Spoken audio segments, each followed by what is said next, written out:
Hey, what's up everybody? Hope you're having a good day. I'm really excited to share a brand new product line with you, and we're calling these VFX Elements. And the first one we're launching is called VFX Elements Volume 1 Destruction Debris, and it has 25 ground bursts or tiny little explosions. The reason I'm really excited about this is it takes something that could just be a traditional piece of stock footage, but we've included all of the elements. We have the 3D geometry, we have particles, we have VDB smoke, and all of these elements can be completely customized. Not only that, but you can use any 3D application and you can use any 3D render engine. So in this video, I'm going to show you how to use the product in Redshift. So when you buy this, you're going to have a bunch of different downloads. I would recommend looking through the preview videos and picking the animation that you want and just downloading that one. You'll have these download links forever, so you don't have to download everything at once.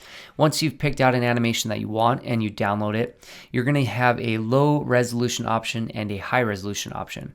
So go ahead and pick which one you want. Also included is a Redshift starter file, which is the one that you're looking at right here. And this has everything set up. So if you're confused about how to use it, everything's set up already, and you can just replace these elements. Then you could copy and paste them into a new scene, or just deconstruct this so you know how to use it. All right, so this is destruction number 10. Let's say that we want to do a different one, maybe destruction 4. So the first thing that we're going to do is go to File and then Merge Project. So once you unzip either your high res or your low res, you're going to get 3 different options. One of them is called particles, one is chunks, and the other one is a folder with your VDB files.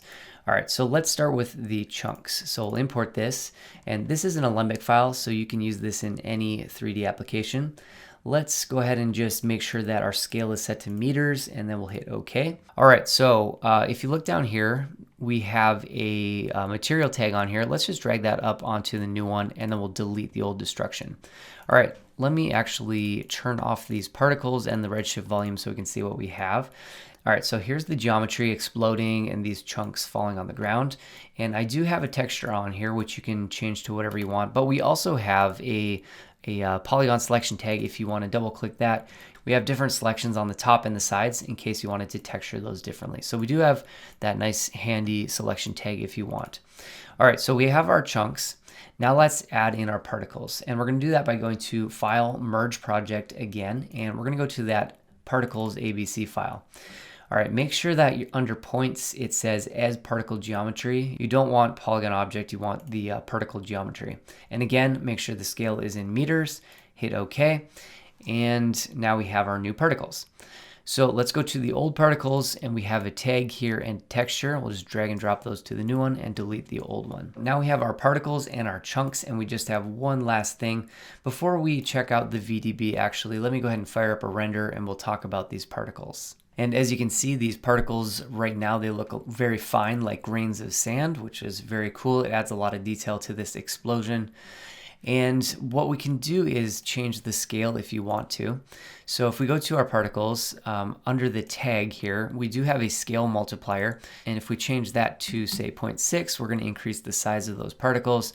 They'll get a little bit bigger and more dense, but we'll leave it at 0.04 for right now, but that's how you would change the scale. We also do have a lot of settings with these. So if you go to simulate and thinking particles and TP settings, I'm not super good with particles, but if you are a professional and know what you're doing, we have ABC ID, we have CD vector, we have age, life, we have the P scale, so you can randomize the scale of these particles and rest. So there's all this data inside these particles, which you can use to shade and change the geometry if you want to. The farthest that I went with this preset scene is to make a texture for you. And we have some color data that we've used using the CD vector. So if you go to the attribute name under TP data channels, we have CD vector, and that's what's giving these particles this really nice kind of gradient color. So you can just use this default texture if you want to. Otherwise, you can unlink this and go straight into the material, and you can change the color of these particles in here. So if we wanted to have something like a sand color, we could do that. You could also hook up a gradient to here. But for right now, we'll just use that particle color user data. So we'll put that back in the diffuse. All right, so I think that's everything with the particles. And now we can move on to the volume. So I'm going to turn off those, and we'll turn on our volume. All right, so first thing we have to do is replace this volume with the new one, and that's going to be number 4. So go into that folder with 04 and you just highlight the first one and hit open, hit no. All right, so here is our really nice VDB smoke. Now there's a couple things I wanted to mention about the VDB smoke. The first thing is that for some reason I can't change the way that the scale is importing. So if you import it from scratch, it's going to be at 1 scale and it's going to be really, really tiny. So just kick this up to 80 and then it should match the other elements perfectly. And then just like everything else, this is completely customizable. You can change it through this texture tag. Go to your volume options here and you can play around with the density, you can play around with the absorption, you can play with the colors. Pretty much everything is completely customizable in here. And that's the beauty of how we've set up all these VFX elements, is that everything's completely customizable. And let's turn on the other two. So now you can see that we have our Redshift volume, our destruction chunks, and our particles all playing perfectly together. You can customize anything. You can use some of these and not the others if you want to. It's kind of like a piece of stock footage, but on steroids with all these different options. And this will pick up the lights in your scene, the HDRI. You can shade it with lights. It's very, very flexible, and I think you're really gonna like it. And remember, this doesn't have to be just in Cinema 4D. You can use this in any 3D application and any render engine.